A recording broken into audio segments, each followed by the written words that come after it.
Hello divine souls, आप कैसे हो? मुझे उम्मीद है आप सब खुश होंगे। आज का मेरा टॉपिक है कि आज पूर्णमासी है, फुल मून है। तो आपको फुल मून पर क्या करना चाहिए, क्या कोई रेमेडी करनी चाहिए फुल मून पर, ताकि आपका मन शांत हो, आपका जो जल है आपकी बॉडी में वो आपका बैलेंस में आ जाए। क्योंकि ये बातें हर एक इंसान के लिए ज़रूरी होती है, कि केवल ट्विन फ्लेम के लिए नहीं। जो मेरी ये गाइडेंस है जो सभी के लिए है, कार्मिक के लिए, सोलमेट के लिए, ट्विन के लिए। तो आज फुल मून है। जब न्यू मून होता है तो मैं पहले भी आपको बताया था कि जो भी आपकी विश होती है उसके बारे में सोचना शुरू कर देना चाहिए आपको, जो भी आप पाना चाहते हो अपनी लाइफ में। तो आस्ते आस्ते जैसे मून बढ़ता जाता है तो आपने उस पर पहले सोचना है, फिर आपने उस पर एक्शन लेना है। आस्ते आस्ते आगे बढ़ते बढ़ते आप फुल मून तक उस अपनी विश को पूरा कर सकते हो। क्योंकि ये 15 दिन ऐसे होते हैं, आपकी विश फुलफिलमेंट का टाइम बहुत बेस्ट होता है। तो इसीलिए हम इस तरह की गाइडेंस देते हैं। तो सेकंड, आज फुल मून है, फुल मून पर आपको क्या क्या करना चाहिए। मैं तो देखो पूर्णमासी का व्रत रखती हूँ। मेरी दादी माँ रखती थी, मेरी मम्मी रखती थी, मेरे सके ताई जी, सके मौसी जी रखते थे, फिर उनकी बेटी रखती थी, अब मैं भी रखती हूँ। 8-10 साल हो गए। पहले मैं नहीं रखती थी क्योंकि मेरे ससुराल का माहौल कुछ इस तरह का, व्रत को मानते नहीं थे। तो थोड़ा सा लड़कियां जब शादी करके जाती हैं तो उनको ढलना पड़ता है अपने ससुराल के अनुसार, तभी लाइफ में खुशियाँ पा सकती हैं। तो अब मैं 8-10 साल से रखने लगी हूँ। हमें पूर्णमासी ने बहुत कुछ दिया है मेरे परिवार को। तो अगर आप किसी की भी इच्छा है पूर्णमासी का व्रत तो रखना चाहिए। बस एक बार खाना खाना होता है, पूर्णमासी की कथा करनी होती है। बाकी तो देखो, ज़्यादा तामझाम में मैं बहुत ज़्यादा विश्वास नहीं रखती। आपकी जो भावनाएं हैं वो सही होनी चाहिए, कि आप अपने देवता के लिए क्या भावनाएं रखते हो। तो एक तो आपको व्रत जो चाहते हैं, जिनकी इच्छा है, व्रत रखना चाहिए। तो सेकंड, अपने विचारों को प्योर करना चाहिए। कोई ना कोई नाम जप करना चाहिए। अगर आप मेडिटेशन करना जानते हो तो मेडिटेशन पर बैठना चाहिए, आपका मन शांत हो जाएगा। आज रात मैं सभी को बताना चाहती हूँ कि हमारे जो गुरु माँ हैं आज रात को मेडिटेशन कराएंगे। अगर कोई साधक बैठना चाहता है तो आप मैसेज भेज सकते हो। डिस्क्रिप्शन बॉक्स में मेरा नंबर है, वहाँ से नंबर लेकर आप मुझे मैसेज कर सकते हो।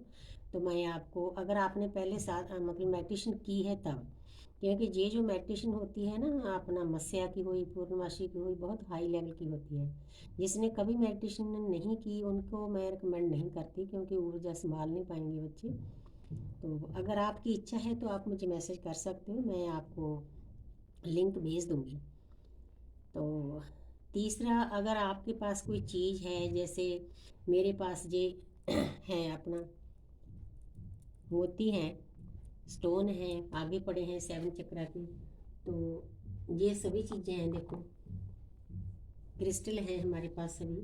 तो उनको हील करने के लिए, उनकी जो एनर्जी है हाई करने के लिए, रात को हमने किसी बर्तन में रखकर, उनको ट्रे वगैरह में रखकर चंद्रमा की रोशनी में रखना होता है। पूरी रात चंद्रमा की रोशनी उन पर पड़नी चाहिए, तो वो प्योरीफाई हो जाते हैं, उनकी नेगेटिविटी निकल जाती है, वो रिचार्ज हो जाते हैं, बिल्कुल न्यू फ्रेश हो जाते हैं। एक काम तो आपने ये करना है। दूसरा, अगर किसी का मन अशांत है, मन को शांत करने के लिए आपने रात को जब चंद्रमा दिखाई देते हैं तो 1 लोटा आपने जल लेना है, उसमें थोड़ा सा मीठा डालना है, शक्कर डाल लें, उसमें थोड़े से चावल के दाने डालें, थोड़ा सा दूध डाल लें। वो डालकर आपने चंद्रमा को अर्घ देना है, जल देना है। आस्ते आस्ते चंद्रमा का मंत्र भी आप जाप कर सकते हो।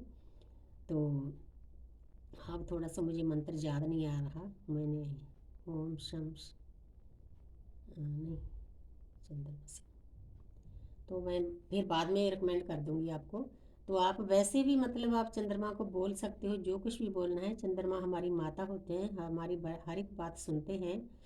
तो पूर्णमासी को बहुत ऊर्जा हाई लेवल की होती है, इसीलिए पूर्णमासी पर ये रेमेडी की जाती है। तो आप जल देते समय जो भी आपके मन की विश है वो चंद्रमा को बोल सकते हैं। जो कोई सैड है, जिनका मन अशांत है, आप वैसे भी बैठ कर ना चंद्रमा की रोशनी में, मैं ये करती थी, मतलब मैं बहुत पहले करती थी, क्योंकि मेरी लाइफ में दुख बहुत रहे हैं। तो मुझे ऐसा लगता था कि चंद्रमा के पास बैठकर मेरा मन शांत होता है। तो आप भी ऐसे बैठ सकते हो रात को जब चंद्रमा की रोशनी होती है, पूर्णमासी में ज़्यादा होती है, और किसी दिन भी बैठ सकते हो आप। बैठकर जो बातें आपने करनी है ना, आप चंद्रमा से कर सकते हो, क्योंकि चंद्रमा हमारे मन के कारक होते हैं। जब हम चंद्रमा से बात करते हैं, हमें ऐसे लगेगा कि चंद्रमा हमारी माता होते हैं। तो हम अपनी माता से बात करते हैं। जिनकी माता है, जिंदा है, वो अपनी माता के पास बैठें, उनकी सेवा करें, उनके पाँव दबाएं, उनका हाथ हाथ में लें। अगर रोज़ आप ऐसा करोगे ना, तो आपका चंद्रमा तो वैसे ही बैलेंस हो जाएगा। चंद्रमा क्या है? हमारा जल है। 72% हमारी बॉडी में जल है। अगर आपने 72% अपना जल प्योर कर लिया, शुद्ध कर लिया, अपनी माता के साय में बैठकर उससे बातें करके, उसकी सेवा करके, तो बाकी की जो आपका बॉडी है वो तो वैसे ही बैलेंस में हो जाएगी। इसीलिए इन चीज़ों का आपको बहुत ख्याल रखना है। आप अगर किसी की माता नहीं, आप चंद्रदेव से बातें कर सकते हो, क्योंकि हर एक चीज़, पेड़ पौधे, पशु पक्षी, हर एक चीज़ हमारी बातें सुनते हैं। बस हमें ही उनके साथ कनेक्ट नहीं होना आता। यही तो प्रकृति है। तो जब आप चंद्रमा से बात करोगे रात को रोशनी में बैठकर, तो आपका मन बहुत शांत होगा, क्योंकि जो चंद्रमा से रिलेटेड आपके अंदर नेगेटिविटी है, वो ऑटोमेटिकली निकल जाएगी और आपका मन शांत हो जाएगा। तो आपको खुद एहसास होगा कि मुझे ऐसे लगा है कि मेरी बातें कोई सुन रहा है। क्योंकि कोई भी चंद्र है, सूर्यदेव है, कुछ भी है, सूर्यदेव को हम जल देते हैं तब भी सूर्यदेव हमारी बातें सुनते हैं। तो इसीलिए आपको इन छोटी छोटी रेमेडीज़ को अपनाना चाहिए। आप देखो, जब चंद्रमा होता है तो ज्वार भाटा आता है जल में, समुद्र में। तो हमारे अंदर भी जल है। पूरी अर्थ पर भी 72% जल है, हमारे अंदर भी 72% जल है। तो वो ज्वार भाटा हमारे अंदर भी आता है। हमारे जो इमोशन होते हैं ना, जिनकी नेगेटिव इमोशन है, जैसे हम कहते हैं कि चंद्रमा को भेड़िए ज़्यादा बोलते हैं, मतलब ऐसी नेगेटिव चीज़ें जंगलों में होती है, उसका यही कारण होता है। क्योंकि जैसे इमोशन हमें न्यू मून पर होंगे होंगे वो बढ़ते बढ़ते बढ़ते बढ़ते आगे बढ़ते ऐसे हो जाएंगे कि फुल मून तक बहुत हाई लेवल तक चले जाएंगे। इसीलिए हम सबको बोलते हैं कि हमें पॉजिटिव रहना चाहिए, नेगेटिविटी से दूर रहना चाहिए। जैसे विचार शुरू में आपके होंगे, तो चंद्रमा के फुल मून पर उसी तरह के विचार अपने होंगे। तो हमारे अंदर भी एक ज्वार भाटा आता है। तो ज्वार भाटा क्या है? कोई बुरा नहीं है, क्योंकि जब ज्वार भाटा आता है तो हजारों लोगों को रोज़गार मिलता है, मछलियाँ बाहर आती हैं। क्योंकि ये कुदरत के तरीके हैं सभी लोगों को खान पान देने के। हालांकि मैं इस चीज़ को ज़्यादा मतलब वो नहीं समझती, मतलब मैं अंडा मीट खाती नहीं, लेकिन ये तो नेचुरल चीज़ें हैं। कुदरत को सब पता है कि किसको क्या देना है। जैसे शेर है, उसका खाना मीट है, वो बेचारा क्या करे, वो घास कैसे खाएगा, उसने शिकार भी करना है। तो ऐसी बिल्ली है, कैट है, सभी जानवर है, क्योंकि सबने अपना पेट भरना है। तो इसीलिए ये एक सिस्टम है, परमपिता परमात्मा ने प्रकृति को चलाने के लिए बनाया है।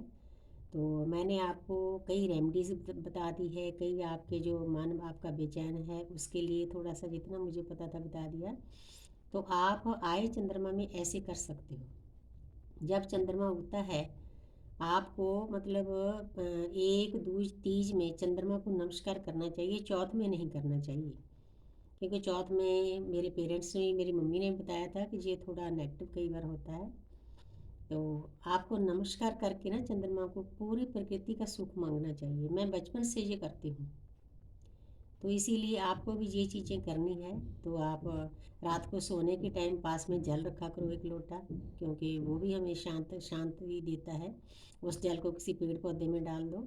तो ये छोटी छोटी रेमेडीज हैं, इनसे करने से आपकी ज़िंदगी में शांति आ जाएगी। तो thank you universe, thank you angel, thank you spirit guides, thank you मेरी ऑल लवली लवली सोल। मुझे उम्मीद है कि मेरी बातों को आप फॉलो करोगे। Thank you.